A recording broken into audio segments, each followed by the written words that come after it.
క్రీస్తునందు ప్రియమైనటువంటి దేవుని బిడ్డలారా, మరి యొక్క శనివార దినాన దేవుడు మనకిచ్చినటువంటి ఇంత గొప్ప సమయాన్ని బట్టి ప్రభువుకు వందనాలు చెల్లిస్తూ ఉన్నాను.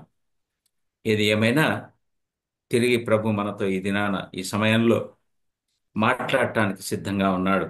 వినడానికి మనం సిద్ధంగా ఉన్నామా లేదా ఒకసారి ఆత్మ పరీక్ష చేసుకుందాం. మంచిదండి.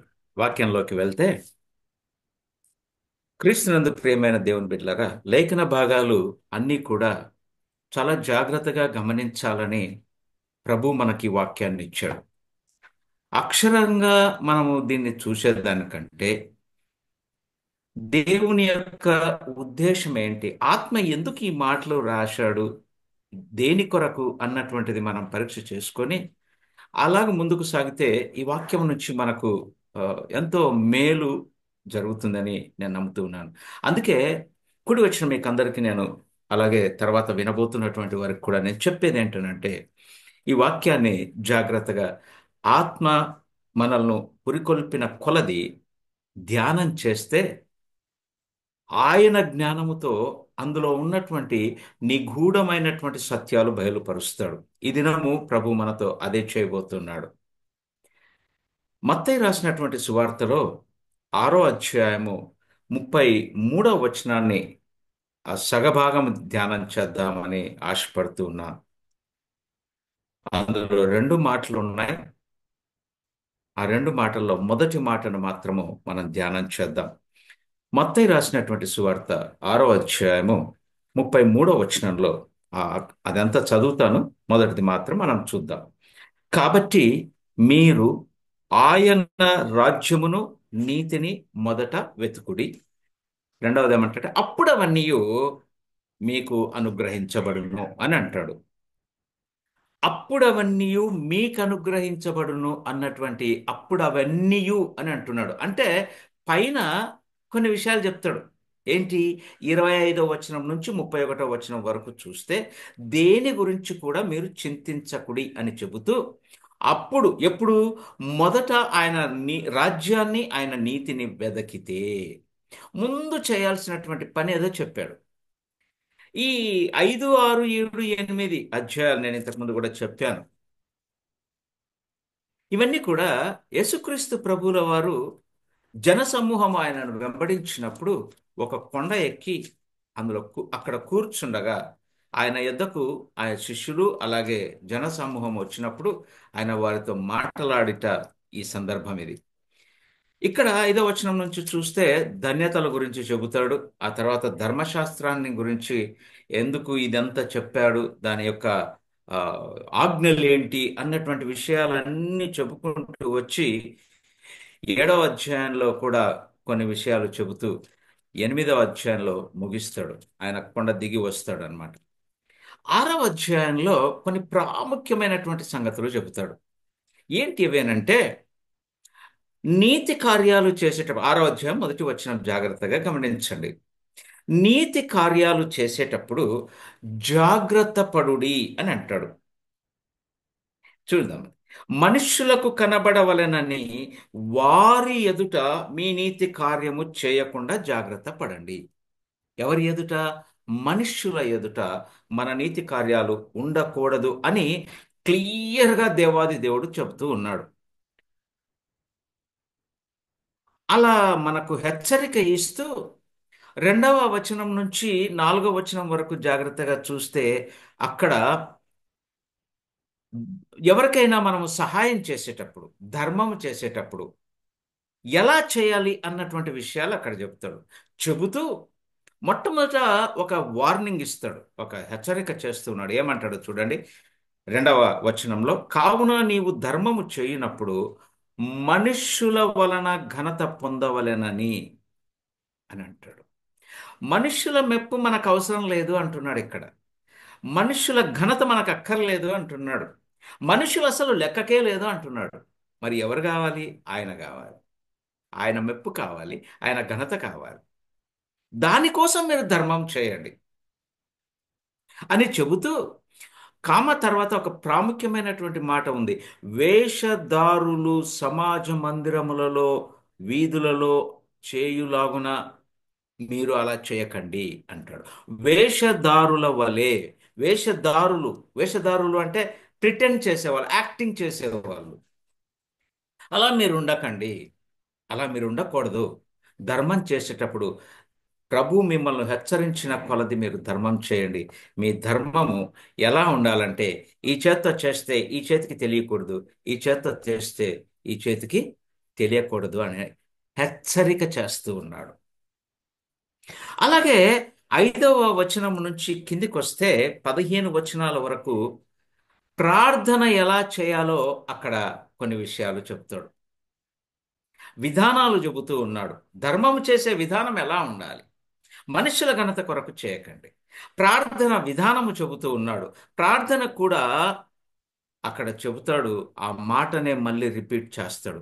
వేషధారుల వలె చేయకండి. చాలా మంది ప్రార్థన అంటానే ఏదో చెప్పులు ఇటు చేసేది అలా ఉండేది, ఎక్కడంటే అక్కడ, ఎలాగంటే అలాగా ప్రార్థన చేస్తూ ఉంటారు. మీరు ప్రార్థన చేయునప్పుడు వినుచున్న మనము మాట్లాడుతున్న ఆయనతో చెబుతున్నాడు ఏమి అని అంటే, మీరు ప్రార్థన చేయనప్పుడు వేషధారుల వలె ఉండవద్దు. మనుషులకు కనబడాలని ఇలా చుట్టూ చూసి నేను ప్రార్థన చేస్తున్నా అని అనకండి, అలా చేయకండి. ప్రార్థన చేసే విధానము చెబుతూ, అసలు ప్రార్థన చేసేటప్పుడు ఒక ఒక రకమైనటువంటి ప్రార్థనను మనకు నేర్పిస్తాడు. పరలోకమందున్న మా తండ్రి అని తండ్రిని అడ్రస్ చేస్తూ ఏ ఏ విషయాలు అందులో పొందుపరచాలో చక్కగా చెబుతూ 15వ వచనం వరకు అక్కడ ఆ విషయాలు చెబుతాడు. మరి ఒక హెచ్చరిక చేస్తూ ఉన్నాడు. మీరు ఉపవాసము చేసేటప్పుడు అని ఆ ఉపవాసాల గురించి కూడా విధి విధానము చెబుతూ ఉన్నాడు. ముఖమంతా మార్చేసుకొని అందరికీ చాటింపేసుకొని ఉపవాసం ఉన్నా నేను అని చెప్పకండి. వేషధారుల వలె ఉండకండి అని అంటున్నాడు. 16వ వచనం చాలా క్లియర్గా రాస్తాడు. మీరు ఉపవాసము చేయునప్పుడు వేషధారుల వలె దుఃఖముఖము పెట్టుకొనకుడి. చాలా మంది, ఏం అలా ఉన్నావు, ముఖం అలా ఉంది, ఏమి ఇలా ఉన్నావు అని అంటే, నేను ఉపవాసం ఉన్నాను. ఉపవాసం ఉంటే ముఖంలో గ్లో రావాలి, ముఖము ప్రకాశించాలి. అది ఉపవాసం. ఎందుకంటే శరీర రీతిగా నేనేమి తీసుకోలేదు, కానీ ఆత్మలో ఆయన నన్ను తన ఆత్మ చేత నింపితే శక్తిమంతుడనవుతాను. నాకు ఉన్నత ఆ శక్తి ఎంత వస్తుంది అనంటే దేన్నైనా సాధించగలను అన్నంత శక్తి ఆ ఉపవాసంలో పొందుకుంటాం. అందుకే కదా ఉపవాసంలో ఉన్నప్పుడు ప్రార్థనలు చేస్తే సంఖ్యలు తెగిపోయాయి, అన్నీ తెగిపోయాయి. సింహాల బోనులో వేస్తే సింహాలు నోరు మూసుకున్నాయి. ఏది కాలేదు. ఎందుకు అనంటే ఉపవాస ప్రార్థనలు జరిగాయి. సంఘమంతా వ్యక్తిగతంగా ఆయా సందర్భాల్లో వారు వారు ఉపవాస ప్రార్థనలు చేసినప్పుడు ఆ విధి విధానాలన్నీ చెబుతూ, రహస్యమందు చూచుచున్న నీ తండ్రికి మాత్రమే నీవు ఉపవాసం ఉన్నావు అని తెలియాలి. రహస్యమందున్న నీ తండ్రికి మాత్రమే. క్లియర్గా చివర్ల 18లో రాస్తాడు. రహస్యమందు చూచుచున్న నీ తండ్రి ఏమిస్తాడు నీకు? ప్రతిఫలం ఇస్తాడు, ప్రతిఫలం ఇస్తాడు అని చెబుతూ ఉన్నాడు. అలాగే 19 నుంచి ఆ చివరికి ఇక్కడి వరకు మనం చూస్తే, 19 నుంచి 24 వరకు చూస్తే ఆ ధనము కూర్చుకోవలసినటువంటి స్థలము గురించి చెప్తాడు. ఆ స్థలము గురించి చెబుతూనే ఈ లోకంలో మీరు ధనాన్ని కూర్చుకొనకండి. ఈ రాజ్యము, ఈ లోకము ఇది శాశ్వతమైనటువంటిది కాదు. తండ్రి తనతో ఉంచుకోవటానికి మనుష్యుని సృష్టించుకుని తనతో సహవాసము కొరకు పక్కలో పెట్టుకుంటే, ఆ ఆది మానవుడైనటువంటి ఆదాము ఆజ్ఞ అతిక్రమించటం వలన ఆయన రాజ్యములో నుంచి మనము వెళ్ళగొట్టబడ్డాము. అందుకే ఇక్కడ ఆయన రాజ్యమును అని ఉంది. ఎవరి రాజ్యము? పైన ఉంది. తండ్రి పైన చదివితే అక్కడ ఉంది మీకు. ఇవన్నీ మీకు కావాలనని మీ పరలోకపు తండ్రికి తెలియను. కాబట్టి ఆయన రాజ్యాన్ని, ఆ తండ్రి రాజ్యాన్ని, ఏ రాజ్యమైతే మనం పోగొట్టుకున్నామో ఆజ్ఞ అతిక్రమించుట ద్వారా, ఏ రాజ్యాన్నైతే మనము పోగొట్టుకున్నామో ఆ రాజ్యము సంపాదించుకోవటానికి దేవుడు ఉద్దేశము కలిగి అందుకే అంటున్నాడు, ఆయన రాజ్యమును మొదట వెతకండి. మొట్టమొదట మనం వెతకాల్సింది ఆహారం గురించి కాదు, దాహం గురించి కాదు, మనం ధరించుకోవాల్సిన వస్త్రాల గురించి కాదు. అక్కడ 25 నుంచి 31 వరకు చెప్పబడింది, don't worry about all these. ఇవి లోకానికి సంబంధించినటువంటి, ఇవన్నీ మీకు కావాలని మీ తండ్రికి తెలుసు. కాబట్టి ఆ తండ్రి ఏం చెబుతున్నాడంటే, మొదట నా రాజ్యాన్ని వెతకండి, సీక్ మై కింగ్డమ్ అని అంటాడు. నా రాజ్యాన్ని వెతకండి. నా రాజ్యాన్ని వెతికితే మీకేం దొరుకుతుందంటే నా నీతి దొరుకుతుంది. నా నీతిని కూడా మీరు వెతకండి. Seek my righteousness. మొట్టమొదట మనం చేయవలసింది అదే. ఎందుకు ఆయన రాజ్యాన్ని వెతకమంటున్నాడు? ఎందుకు ఆయన నీతిని వెతకమంటున్నాడు? ఏమి, ఎవరు వెతకాలి అసలు? ఎందుకు వెతకాలి, ఎవరు వెతకాలి అని అంటే, మొట్టమొదట మనం వెతకవలసినటువంటి ఒక ప్రధానమైనటువంటి కారణం ఏంటి అని అంటే, ఆది మానవుడు, మరలా అక్కడి నుంచే వస్తాం, ఆది మానవుడైన ఆదాము ఆజ్ఞ అతిక్రమించుట వలన మనకు సంక్రమించినది ఏంటి అని అంటే పాపము. ఈ పాపానికి ప్రాయశ్చిత్తము కలగాలి. ఎప్పుడైతే మనము ఈ పాపానికి ప్రాయశ్చిత్తము కలిగి ఉంటామో అప్పుడు ఆయన రాజ్యాన్ని మనం వెతకగలము. అప్పుడు మనం ఏమవుతామంటే ధన్యులం అవుతాము. ఈరోజు ప్రభు మనకు సెలవిస్తూ ఉన్నాడు, నీవు ధన్యుడవుగా ఉండాలని. అదే మత్తయి సువార్త 5వ అధ్యాయం మొదలు పెడుతూ ఆయన అన్నీ కూడా ధన్యతల గురించి చెబుతాడు. నేను ఈ ధన్యతల గురించి చెప్పట్లేదు. ఎవరైతే ఆయన రాజ్యాన్ని వెతుకుతాడో అతనే అసలైన ధన్యుడు.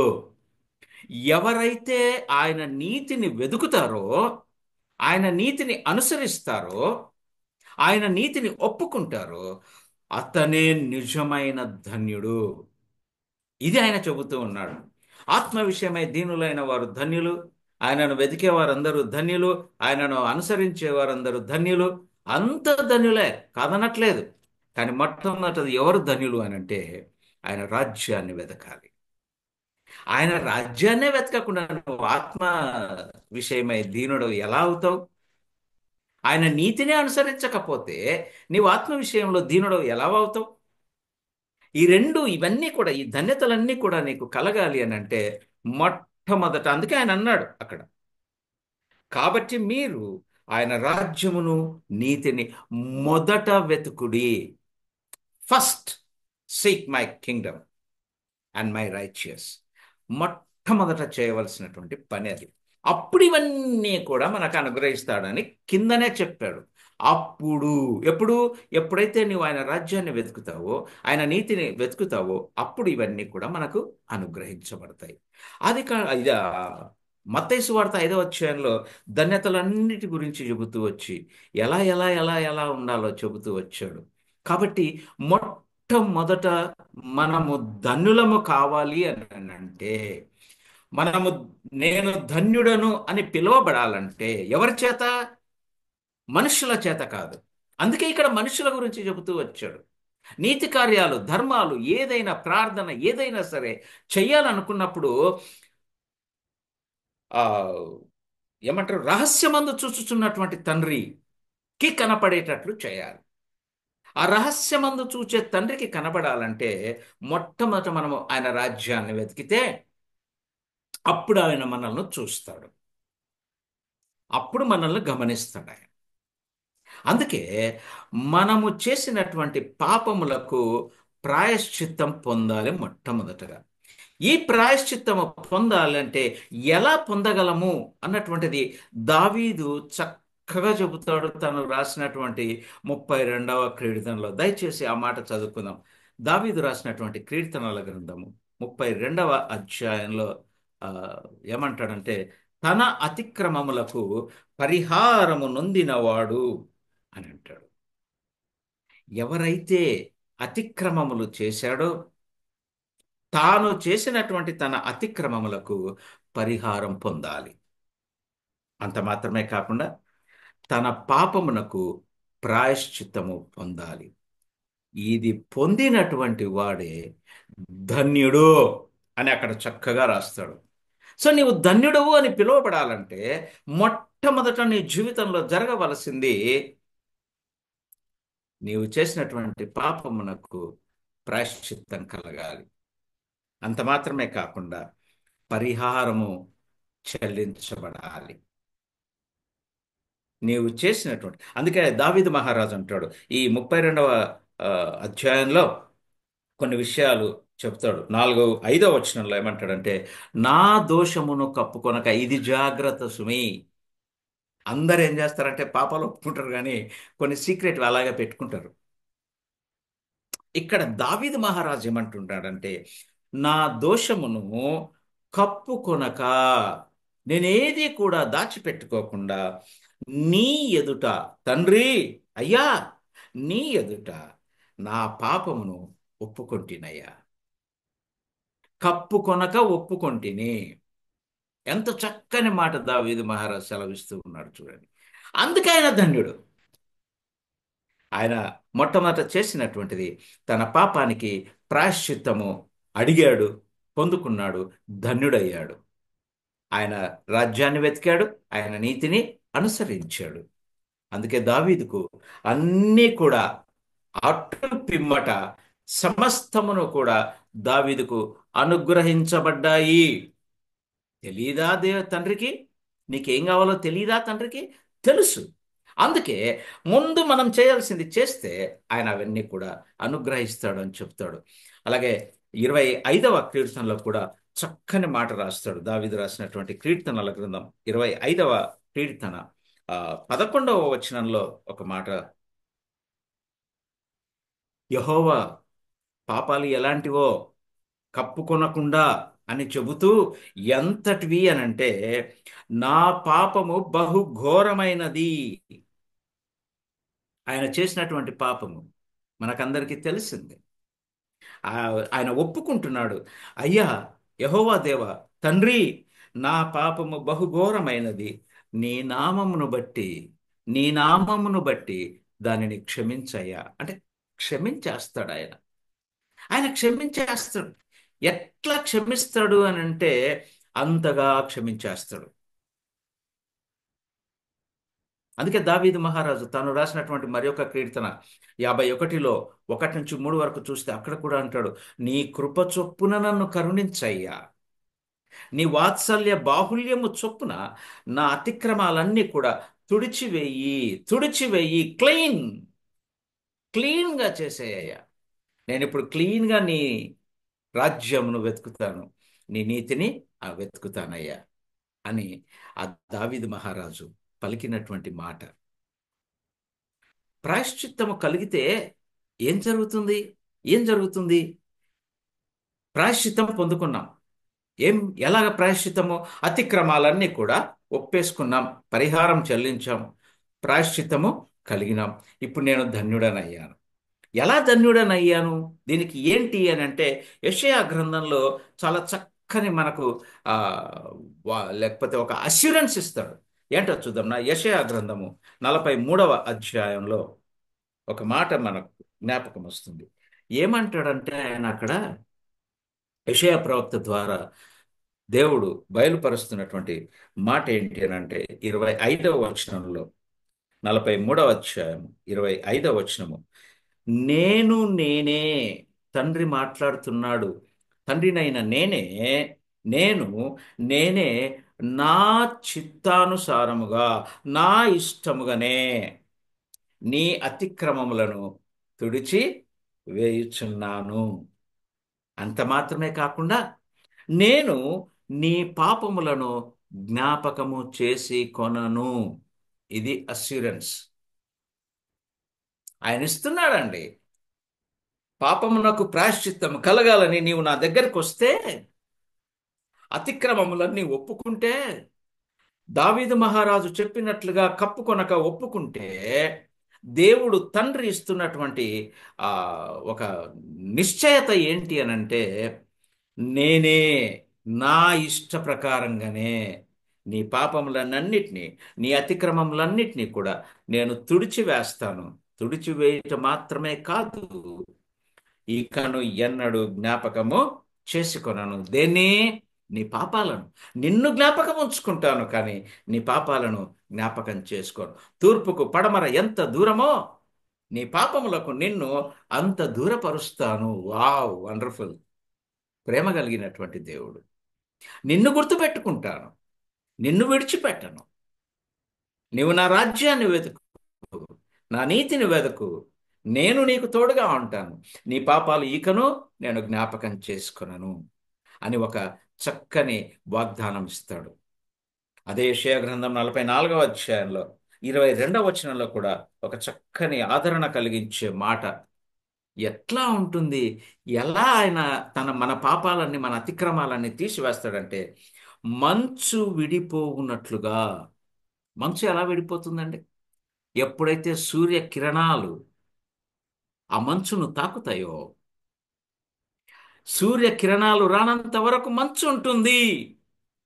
ఎప్పుడైతే ఆ నీతి సూర్యుని యొక్క కిరణాలు తగులుతాయో, మంచు విడిపోవునట్లుగా నేను నీ అతిక్రమములను, మబ్బు తొలగునట్లుగా, చీకటి ఎప్పుడైతే వెలుగు ప్రవేశిస్తుందో, సూర్యుడు ఉదయిస్తూ ఉంటాడో, మబ్బు అలా వెళ్ళిపోతుంది. వా వా వా! ఎంత గొప్ప దేవుడు అండి! ఎంత చక్కని ఆదరణ మాటలు మనకిస్తూ ఉన్నాడు. మంచు విడిపోవునట్లుగా నీ అతిక్రమములను, మబ్బు తొలగునట్లుగా నీ పాపములను తుడిచి వేస్తాను కాదండి. అందరూ బైబిల్ ఉంటే చూడండి, యెషయా గ్రంథం 44వ అధ్యాయం 22వ వచనం. మబ్బు తొలగునట్లుగా నీ పాపములను తుడిచి వేసి ఉన్నాను. దేవుడండి నా వాగ్దానం ఇచ్చాడు. ఇకను జ్ఞాపకం చేసుకోడు, అంతే. తూర్పుకు పడమర ఎంత దూరమో అంత దూరపరుస్తాడు నీకు, నీ పాపాలకు. అందుకే సిలువలో ఆయన ఇలా చేతులు చాపేశాడు, కొట్టేశాడు, సిలువలో కొట్టేశాడు. అందుకే నీవు ధన్యుడవు. అందుకే నీవు ధన్యుడవు. నేను నిన్ను విమోచించి ఉన్నాను. ఈ మాట జాగ్రత్తగా గమనించండి. నీ అతిక్రమాలన్నీ కూడా మంచు విడిపోయినట్లు విడిపోయాయి. మబ్బు తొలగినట్లుగా నీ పాపాలన్నీ కూడా తుడిచివేశాను. నేను నిన్ను విమోచించాను, నీకు విడుదలను అనుగ్రహించాను. ఇప్పుడు నువ్వు చేయవలసింది ఏంటి అని అంటే, నా యొద్దకు మరలు, నా యొద్దకు మరలుకో, నా రాజ్యాన్ని వెతుకు, నా నీతిని వెతుకు. అప్పుడు ఇవన్నీ కూడా నీకు చేస్తానంటాడు. ఎంత మంచి దేవుడు అండి! ఎంత మంచి దేవుడు! సో నేను ధన్యునిగా పిలువబడాలి అని నేను ఆశపడితే, ఆ దేవుడు నాకు ధన్యతలు అనుగ్రహించాలి అని నేను ఇష్టానుసారంగా అనుకుంటే, నా మనసులో నాకు ప్రేరేపణ కలిగితే, చేయవలసింది ఏంటి అనంటే, మొట్టమొదట ఆయన రాజ్యాన్ని, ఆయన నీతిని వెతకాలంటే నాకు జరగవలసినటువంటి క్రియ ఏంటంటే, నా పాపమునకు నేను ప్రాయశ్చిత్తం పొందాలి. ఆ ప్రాయశ్చిత్తం పొందటానికి కొన్ని మాటలు దేవుడు మన ముందు ఉంచాడు. 32వ దావీదు కీర్తన, 25వ దావీదు కీర్తన, 51వ దావీదు కీర్తన. వీటిని జాగ్రత్తగా గమనిస్తే ఎలా ఒప్పుకోవాలో చెబుతూ ఉన్నాడు. ఒప్పుకున్న నీకు ఇస్తున్నటువంటి నిశ్చయత ఏంటి అనంటే, ఇకను జ్ఞాపకం చేసుకున్నాను అని యెషయా ప్రవక్త ద్వారా మనకు ఆ నిశ్చయత ఇస్తూ ఉన్నాడు. ఎంత మంచి దేవుడు అండి! సో నీవు ధన్యుడిగా పిలువబడాలి అని అంటే, మొట్టమొదట నీ పాపానికి ప్రాయశ్చిత్తము పొందాలి. రెండవ విషయాన్ని మనం గమనించినట్లయితే, నీవు ధన్యుడవు కావాలి అని అనుకుంటే, ధన్యుడిగా పిలువబడాలి అని అనుకుంటే, ఆయన రాజ్యాన్ని, ఆయన నీతిని వెదకుతూ ధన్యుడవు కావాలి అని అనుకుంటే, దేవుడి చేత గద్దించబడాలి. దేవుడు గద్దించిన మనుష్యుడు కూడా ధన్యుడే. దేవుడు మనుషులను గద్దిస్తాడు, శోధనలు తప్పవు. ఎవరైతే పాపమునకు ప్రాయశ్చిత్తం పొందుకుంటారో వారందరికీ సంక్రమించేది ఏంటి అని అంటే, దేవుని గద్దింపు. యోబుని ఎంతగా గద్దించాడు. యోబే చెప్తున్నాడు కదా ఆ మాట. యోబు గ్రంథము 5వ అధ్యాయంలో, ఐ థింక్ 5వ అధ్యాయము, యోబు గ్రంథము 5వ అధ్యాయం 17వ వచనంలో యోబు చక్కగా చెప్తున్నాడండి. ఇక ఇందులో డౌటే లేదు. ఏమంటున్నాడు? దేవుడు గద్దించు మనుష్యుడు పనికి మాలినవాడు అని ఉందా? ఆహా! దేవుడు గద్దించు మనుష్యుడు ధన్యుడు. నీవేమనుకోవాలనుకుంటున్నావు? ధన్యుడిగా పిలువబడాలనుకుంటున్నావా? అలా అయితే దేవుని గద్దింపుకు లోబడు. దేవుడు గద్దించినప్పుడు ఒప్పుకో. ఒప్పుకొని సరిదిద్దుకుని దిద్దుకోవాలి. దిద్దుకుంటేనే, ఒప్పుకుని దిద్దుకుంటేనే. దావీదు మహారాజు అన్నాడు కదా, కప్పుకొనక ఒప్పుకొంటిని అని. అలాగే ప్రాయశ్చిత్తం పొందినా కూడా మనము దేవుని చేత గద్దించబడుతూ ఉంటాము, మన అతిక్రమ క్రియలను బట్టి. నా విశ్వాస ప్రయాణములో బలహీనతల్లో ఉన్నప్పుడు తప్పక గద్దిస్తాడు. యోబు బలహీనతలో లేడు, కానీ యోబుకు దేవుడే సైతానుకు అనుమతిస్తాడు. అనుమతించి ఆయన చెబుతూ ఆ అనుమతించబడినటువంటి ఆ యోబు పలుకుతున్న మాట ఏంటి అని అంటే, దేవుడు గద్దించు మనుష్యుడు ధన్యుడు. కాబట్టి సర్వశక్తుడగు దేవుని శిక్షను తృణీకరింపకము. ఒకవేళ ఆయన శిక్షించాలని ఇష్టపడితే, డోంట్ సే నో, యాక్సెప్ట్. ఒప్పుకుందాం. ఆ శిక్షలో ధన్యత ఉందండి. ఆయన ఇచ్చే శిక్ష కూడా ఏముంటుంది? అది చూడండి, 19లో ఏమంటాడు? 6 బాధలను నుండి ఆయన నిన్ను విడిపించును, 7 బాధలు కలిగినను నీకు ఏ కీడును కలుగదు. ఇంకెందుకు భయం? గద్దింపు ఆయనే ఇస్తున్నాడు, శోధన ఆయనే ఇస్తున్నాడు, శిక్ష ఆయనే ఇస్తున్నాడు. ఇచ్చిన ఆయన గాయమును రేపువాడు ఆయనే, గాయమును కట్టువాడు మాన్పువాడు ఆయనే.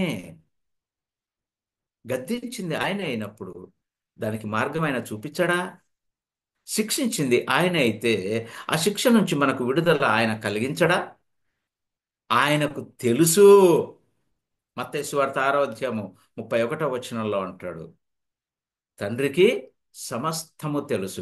నీకు ఏమి కావాలో, ఏది కావాలో, ఏది అవసరమో అవన్నీ కూడా ఆయనకు తెలుసు అని అంటూ ఉన్నాడు.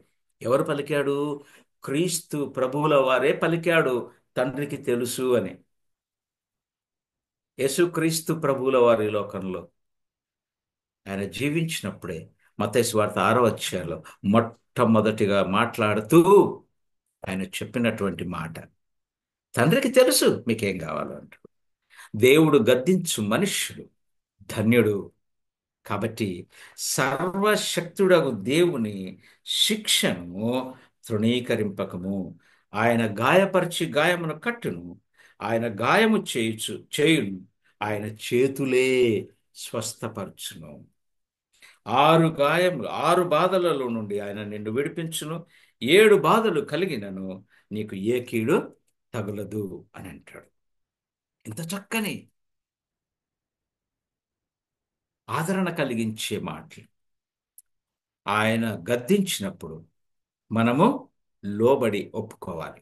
ఆయన శిక్షించినప్పుడు మనము లోబడి ఒప్పుకోవాలి. ఎందుకు అనంటే అప్పుడే మనము ధన్యులముగా పిలువబడతాం. ఇర్మియా ప్రవక్త ద్వారా కూడా ఒక చక్కని మాట మనము చూస్తాం. ఇర్మియా ప్రవక్తలో ఆ, 31వ అధ్యాయంలో ఇర్మియా ప్రవక్త ప్రవచించినటువంటి మాట, 31వ అధ్యాయంలో 18వ వచనంలో, నీవు నన్ను శిక్షించితివి, ఎఫ్రాయిము అంగలారుస్తూ ఉన్నారు. ఎఫ్రాయిము అంగలారుస్తూ ఉన్నాడు. ఏడుపు మీద ఏడుపు వచ్చేస్తా ఉంది, దుఃఖం. ఎందుకు అనంటే ఎఫ్రాయిమే పలుకుతుంది, నీవు నన్ను శిక్షించితివి, కాడికి అలవాటు కాని కోడె దెబ్బలకు లోబడినట్లుగా. కాడి కట్టినప్పుడు ఆ కోడె దానికి అలవాటు లేకపోతే దాని ఇష్టం వచ్చినట్లు అది పోతుంది, ఒక్కోసారి కూర్చుండిపోతుంది. అప్పుడు కట్టిన యజమానుడు ఏం చేస్తాడంటే దాన్ని బాగా పనిష్ చేస్తాడు, కొడతాడు. భయంకరంగా కొడతారు. ఎందుకంటే వినాలి. భయంకరంగా కొడతాడు. అందుకే ఇక్కడ ఆ మాట వాడతాడు. కాడికి అలవాటు కాని కోడే దెబ్బలకు లోబడినట్లుగా, దెబ్బలు పడితేనే అది వింటది. అప్పుడు కాడి మోస్తూ సరి అయిన దారిలో నడుస్తూ ఉంది. నాగలి దున్నాలన్నప్పుడు అది ఎప్పుడైతే సరిగా నడుస్తుందో అప్పుడే నాగలి చక్కగా దున్నుతుంది. ఆ చక్కని లైన్ వస్తుంది. అది మాట వినకపోతే కోడే సరి అయిన మార్గంలో అది వెళ్ళలేదు. అందుకే దాన్ని కొట్టి శిక్షించి సరి అయిన మార్గంలో నడిపిస్తాడు. నాగలి చక్కగా దున్నుతుంది.